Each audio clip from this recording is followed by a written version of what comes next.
ఆంధ్ర తెలుగు ప్రజలకి, సినీ అభిమానులకి, పోసాని అభిమానులకి అందరికీ పోసాని గారి అరెస్ట్ మీద చాలా చింతన ఉందనే విషయం తెలిసిన విషయమే. అయితే నేను పోసాని గారితో మార్నింగ్ మాట్లాడడం అయితే జరిగింది. పోలీస్ వాళ్ళు అరెస్ట్ చేసిన తర్వాత ఆయన ట్రావెల్లో ఉన్న టైంలో పోసాని గారి ప్రస్తుతం అయితే ఆయన బాగానే ఉన్నారు. అదేవిధంగా ఆయనకు అనారోగ్య కారణం చేత ఆయన పోలీస్ వాళ్ళు అరెస్ట్ చేసేటప్పుడు కూడా చెప్పారు.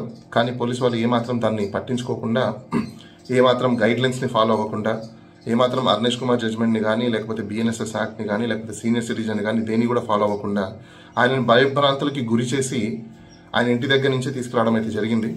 కానీ ప్రస్తుతం అయితే ఆయనని తీసుకురావడం పద్ధతిలో మాత్రము కొంచెము పోలీసు వాళ్ళు కూడా ఆయన వయసు రీత్యా, ఆరోగ్యం రీత్యా దృష్టిలో పెట్టుకొని కొంచెం మంచిగానే తీసుకురావడం జరుగుతుంది అని చెప్పేసి పోసాని గారు చెప్పడం జరిగింది. మేము కూడా ఇప్పుడు ఆయనని 2-2.5 గంటల సమయంలో కోర్టుకు తీసుకువచ్చే అవకాశాలు ఉన్నాయని చెప్పేసి పోలీసు వాళ్ళు చెప్పడం జరిగింది.